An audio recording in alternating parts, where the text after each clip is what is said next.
ಎಷ್ಟು ಭೀಕರವಾಗಿ ಒಂದು ಅಪಘಾತ ಆಗಿದೆ ಅಂತಂದ್ರೆ ಆ ಆಕ್ಸೆಲ್ ಕಟ್ ಆಗಿ ಬಿದ್ದಿದೆ.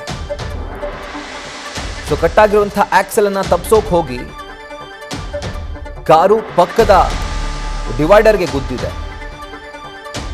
ಇನ್ನು ಆ ಕಾರ್ನಲ್ಲಿದ್ದಂಥ ಇಬ್ಬರಿಗೆ ಸಣ್ಣ ಪುಟ್ಟ ಗಾಯವಾಗಿದೆ.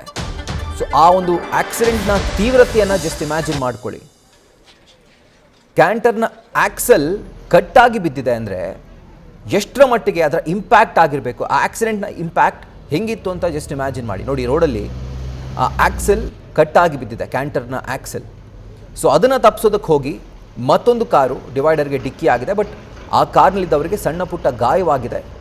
ಯಾವುದೇ ರೀತಿಯಾದಂಥ ಪ್ರಾಣಾಪಾಯ ಇಲ್ಲ ಅನ್ನುವಂಥ ಮಾಹಿತಿ ಲಭ್ಯವಾಗ್ತಾ ಇದೆ. ಆ ಒಂದು ಕಾರು ಎಷ್ಟರ ಮಟ್ಟಿಗೆ ವೇಗದಲ್ಲಿ ಬಂದು ಅಪ್ಪಳಿಸಿರಬೇಕು ಯೋಚನೆ ಮಾಡಿ. ನೋಡಿ, ಬ್ರೆಜಾ ಕಾರು ಆಕ್ಸೆಲ್ನ ತಪ್ಪಿಸೋದಕ್ಕೆ ಹೋಗಿ ನಜ್ಜುಗುಜ್ಜಾಗಿರುವಂಥ ಬ್ರೆಜಾ ಕಾರು. ಬಟ್ ಕಾರ್ನಲ್ಲಿದ್ದವರು ಸಣ್ಣ ಪುಟ್ಟ ಗಾಯಗಳಿಂದ ಪಾರಾಗಿದ್ದಾರೆ. ಆದರೆ ಮಿಕ್ಕಂತೆ ಈ ವಿದ್ಯಾರ್ಥಿಗಳು ತೆರಳುತ್ತಾ ಇದ್ದಂಥ ಕಾರಿತ್ತಲ್ಲ, ಕಂಪ್ಲೀಟಾಗಿ ನಜ್ಜುಗುಜ್ಜಾಗಿದೆ. ಯಾರೂ ಕೂಡ ಆ ಒಂದು ಕಾರ್ನಲ್ಲಿ ಉಳಿದಿಲ್ಲ. ಎಲ್ಲರೂ 17-18 ವರ್ಷದ ಆಸುಪಾಸಿನ ವಿದ್ಯಾರ್ಥಿಗಳೇ. ಲಾಂಗ್ ಡ್ರೈವ್ಗೆ ಅಂತ ಹೋಗ್ತಾ ಇದ್ರು. ಆದರೆ ಅದು ಲಾಸ್ಟ್ ಡ್ರೈವ್ ಆಗಿದೆ ಅವರ ಜೀವನದಲ್ಲಿ.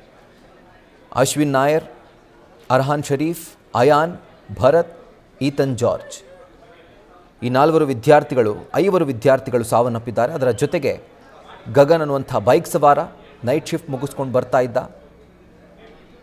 ಸೊ ಈತ ಈ ಕಾರು ಡಿಕ್ಕಿಯಾದಂಥ ರಭಸಕ್ಕೆ ಸ್ಥಳದಲ್ಲೇ ಸಾವನ್ನಪ್ಪಿದ್ದಾನೆ.